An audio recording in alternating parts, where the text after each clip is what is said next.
like exponents. So when you distribute and you have fractions, it's just multiplying. And when you multiply, it's top to top, bottom to bottom, right? We're going to wait to get rid of the negatives, okay? Don't do that yet.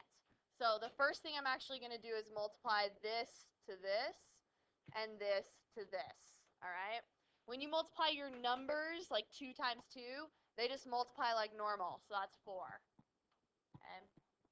But when you multiply your exponents, you multiply the A's with the A's, the B's with the B's, and the C's with the C's, right? And we are only going to do the top to the top right here. So I'm multiplying a to the negative 4 times a to the positive 1. And when we multiply exponents, what do we do? Really?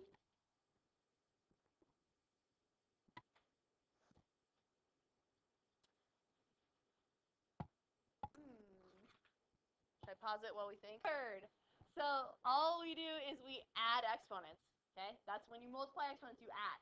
So this becomes a to the negative third, all right? So we're multiplying, so let's just do a little reminder here. Add your exponents, okay?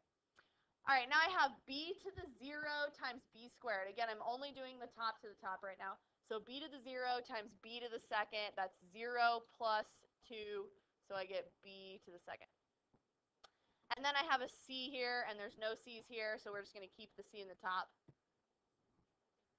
Okay, and now I'm going to multiply the bottom to the bottom. So c times x squared is just cx squared. All right, since we're distributing, we still have the negative sign in the middle, so minus right here. And then I'm going to do the top to the top. So now I'm going to multiply the top here to the top over here. So this to this. All right. So I have a 2. That goes first. And then I have a to the negative 4 times a to the negative 2. What do I get there?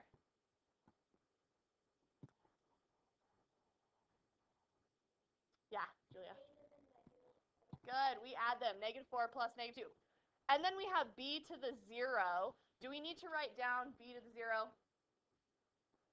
What's anything to the 0 power? 1. So it kind of we could have just like taken it out right there from the beginning. Anything with a 0 on it, you just don't write it down really, because it's a 1, so it goes away. So we don't have to write that down. All right, over. Now I'm going to multiply the bottom of the fraction to the bottom of this fraction. And there's nothing that's alike, so that's just cb to the negative 4th. Okay, now I'm going to work within each term, and I'm going to get rid of the negatives. Okay, so I'm going to move everything that's negative to the opposite side of the fraction and make it positive. So in this first group right here, what's the only piece that moves? PJ? Yes. A to the negative 3rd moves down here, so I have a 4 still on the top. I have a b squared, I have a c. And this a to the negative 3rd moves down and becomes positive, and then I still have that cx squared in the bottom. Okay? And Sean, in this second term, what is going to move? What has to move?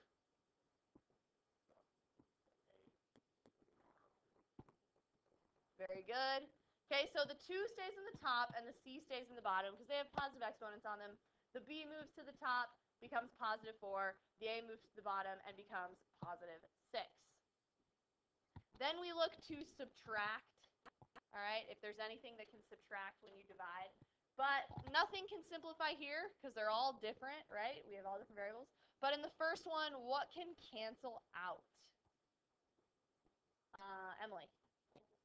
Yeah. C over C subtracts. There's really a 1 and a 1. It gives you c to 0, which is 1, and it just goes away. So I get 4b squared over a cubed x squared minus 2b4. And we usually go alphabetical order, but it is correct if you don't. Okay? Just so you know. And that would be your answer. Okay, go ahead and write this down. Okay. So the first thing I would do is distribute the 3 and the negative sign. Okay? So when you distribute the 3, we're going to multiply it. This is over 1, right? Top to top, bottom to bottom, and it has to multiply to both. If you can simplify in your head, you can. If you're not really sure, well, are you guys good with just like making this like this? You guys are good with that, right? 3 goes into 6. That's 5 halves. Is everyone good with that? that as a yes. Minus, okay, and then it's not really crossed off, right? So when I multiply it to this second guy, the 3's can cancel here, and you just get like a minus 5x, okay? And then on the right-hand side of the equation, we're just distributing a negative sign, so that becomes a positive 1/2, and over here, a minus x. Okay. All right, so we want to get all of our x's on one side and all of our fractions on the other side, but I want to teach you guys how to fraction bust. So we could actually multiply this entire equation by 2, and that would get rid of all the fractions. This does help in a lot of cases. It makes it way easier. So I'm going to multiply this by 2. I'm going to multiply this by 2. I'm going to multiply this by 2. And I'm going to multiply this by 2. So every term gets multiplied by 2. That way we can cancel, and we get a 5. Here we're going to get a negative 10x, 5 times 2. Cancel here, and we get a 1. And then multiply this x by 2, so that's minus a 2x. Now this problem looks way easier. Okay, I'm going to add the 10x over to this side, or you could have added the 2x, right? It doesn't really matter. And now I have 5 equals 1 plus 8x. I'm going to subtract the 1 from both sides. So now I have 4 equals 8x. And I'm going to divide both sides by 8. Okay, reduces to 1/2. And we got our answer.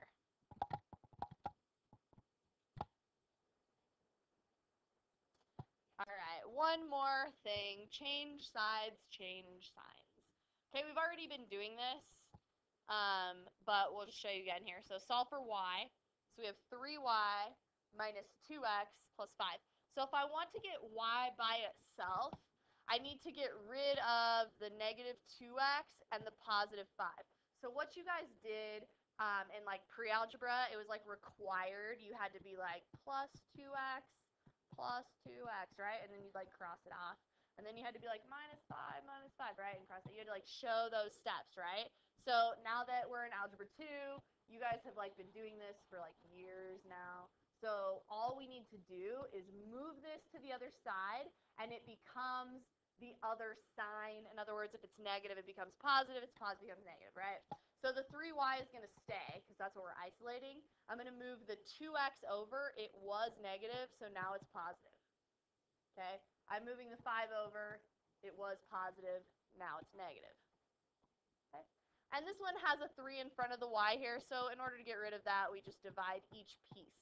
I do want to see each piece divided by 3 because eventually this is a slope and a y-intercept when you guys do y equals mx plus b.